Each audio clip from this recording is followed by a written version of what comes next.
Welcome back inside the Now Morning Show. It is Tobago Thursdays, and this morning we're checking in with CIVIT because they have their annual survey of THA's performance. Dr. Ryan Allard, who's a director in the Tobago Civilnet, joins us via Zoom this morning to give us an update on some of the results from that annual survey. Good morning to you, Dr. Allard. Good morning, Ruckus. How are you doing this Good morning? morning to all the TNT. Doing very well. Still enjoying Fantastic. carnival in my head. Say that again? Still enjoying the carnival in my head at this point. Okay. All right. I there with you. I there with you. But we need to move on to the survey because some very, very important information is being shared about how the Yeah. people of Tobago feel about THA's performance over the last year. And I really need us to get into it and explore some of these results. So before we get into it though, remind us of the purpose of CIVIT and the purpose of this survey. Absolutely, absolutely. And thanks again for having us on. So CIVIT is a non-partisan civil society organization, right? So we're not supported, not linked to any political party, and we believe in the importance of the people, demanding quality from our leadership, right? So our goal is to strengthen the interests in democracy. One, two, to educate the public on human rights, and of course, to unite civil society altogether. So we're here to perform a survey, and we'll talk about the results today. This was done in collaboration with the Tobago Council of Elders, which is the group of senior persons in the Tobago society that are respected by the population.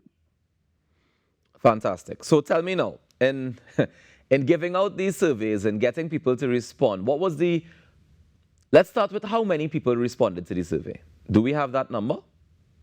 Absolutely, yes, yes. So this is the second year we've been doing this survey, and the goals of the survey really were to ensure that we, of course, measure the opinions on THA's performance, to ensure that people are aware of the responsibility they have to keep our leadership in check effectively, to measure trends in public opinion since last year, since the first version of the survey, and of course to provide data to leadership to ensure that they are able to make informed policies for the people of Tobago, right? So this is the second year, and we had 300 responses. Our more or less the margin of error is around 6% or less, and we're looking forward to how the public will respond to these results. Yeah.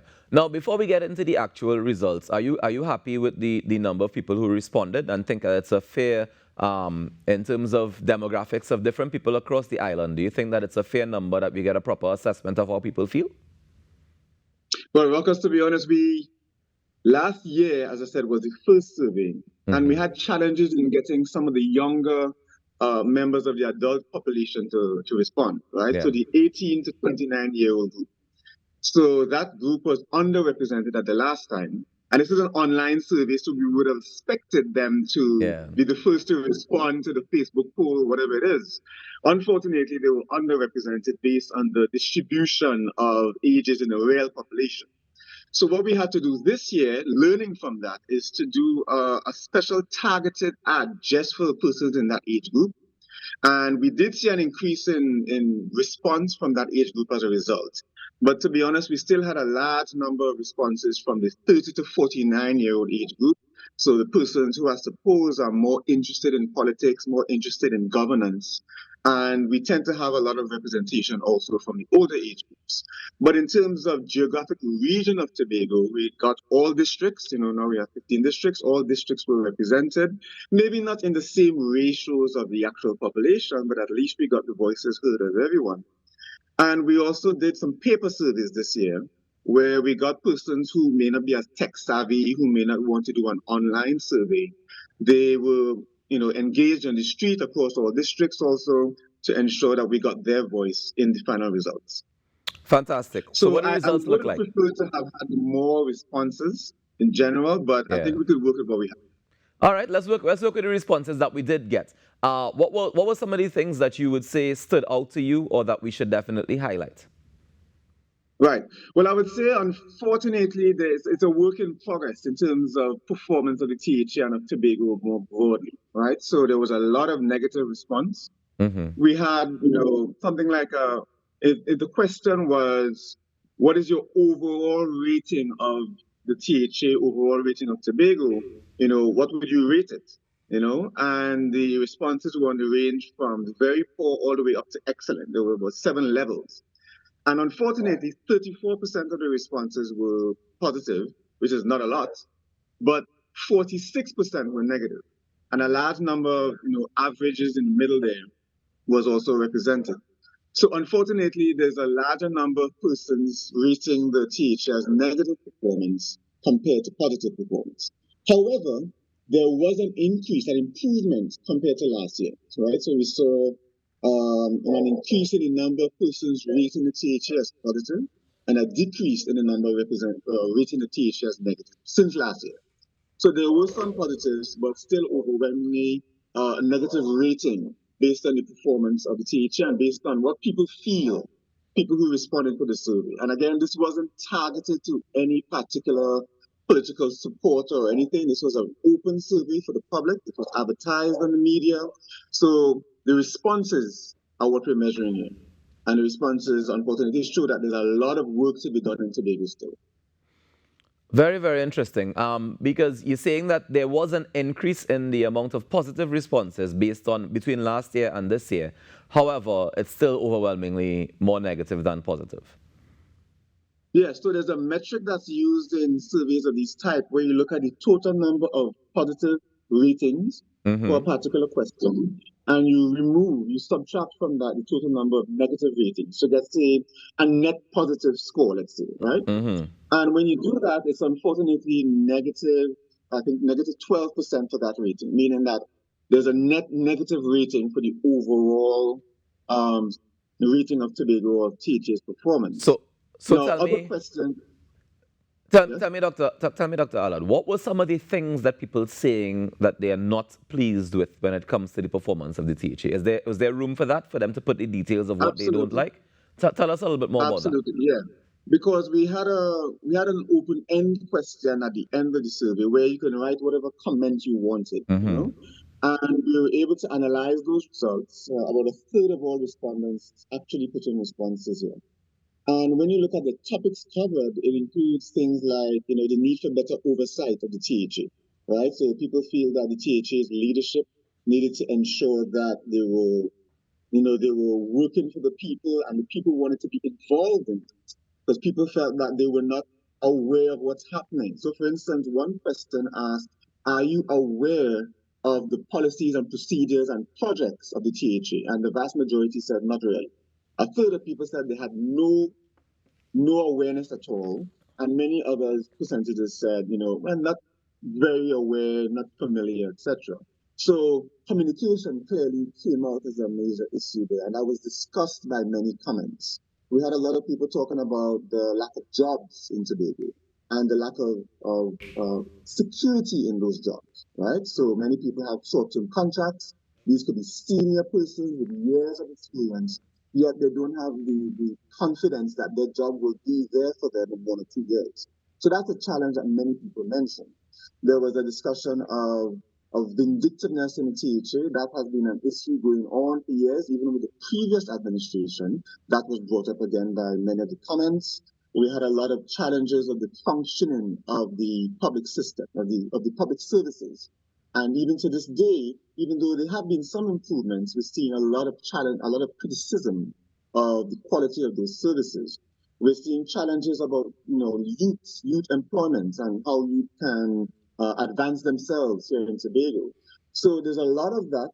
However, at the same time, there was a hope that we can improve the quality of Tobago's systems and improve the leadership and management of Tobago, but with community involvement. So there was a lot of discussion of how can people be more involved in this process and not let it be only up to these, the executive council of the THA or the leadership only. And that's something that I think that the policy leaders in Tobago can learn from. Very, very interesting. None of the things that you said there surprised me. When I say, I mean, these are complaints that we've heard, not just Tobago, we've heard those complaints in Trinidad and Tobago. Some of these things that you've been able to document as data.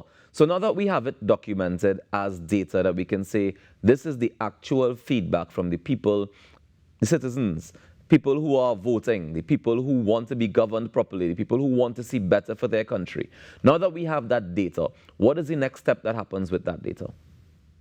Absolutely. I love the question because we don't want to create a survey that just goes into the ether, that just disappears and just goes online and nobody reads it, right? So just as we did last year, we're going to be sending these results to the leaders, both the leaders of the administration of Tobago, as well as any other party or any other group that wants to be aware of what people are saying.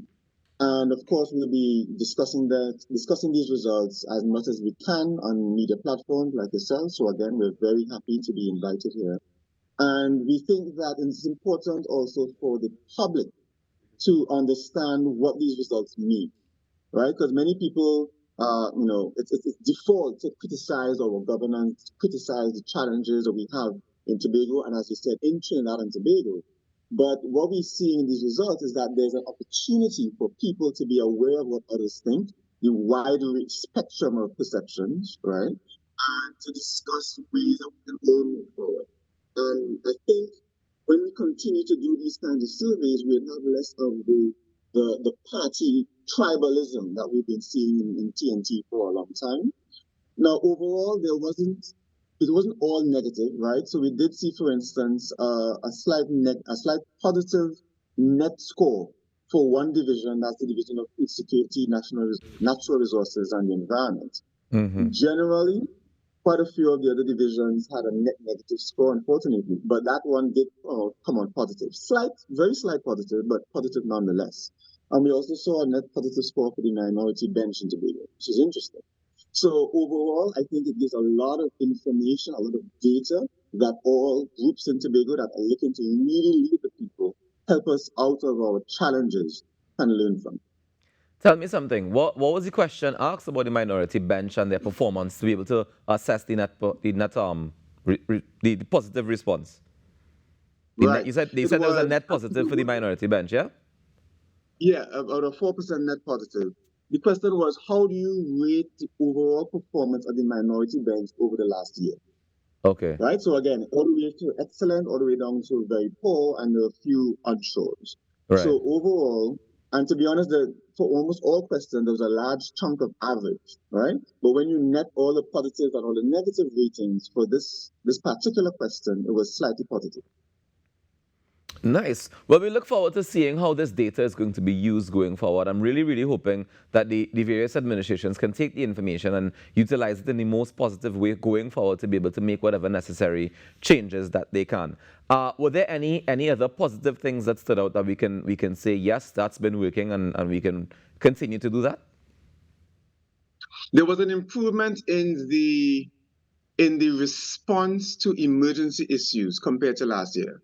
So the administration, of course, has to respond, like you see with the oil spill, although the oil spill happened after the survey. So that may affect, for instance, next year's responses, right? But in terms of the ability to respond to key issues, there was a slight improvement there. So kudos to the administration for that. Fantastic. And tell me what you guys plan to do at CIVIT to be able to improve the number of people responding next year. Well, we want to have it be more exciting to respond to these surveys. And unfortunately, that's not a default thing for most people, right? So we're working towards that.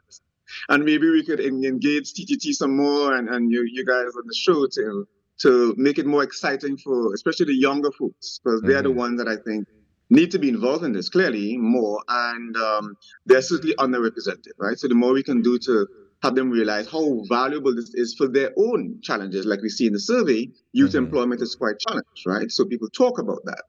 And this is a way for them to get that problem solved, even though it's indirect, So we're working towards that and to make it more engaging for all people to respond. Because ideally, we'd like to get on the order of about 400 responses.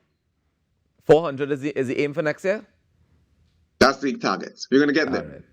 Well, I love it. Slow and steady improvements every single time around. So we appreciate you joining us this morning. Dr. Ala, do enjoy the rest of your day and all the best with CIVIT going forward. Thank you, Marcus. Take care. Enjoy. Good morning, everyone.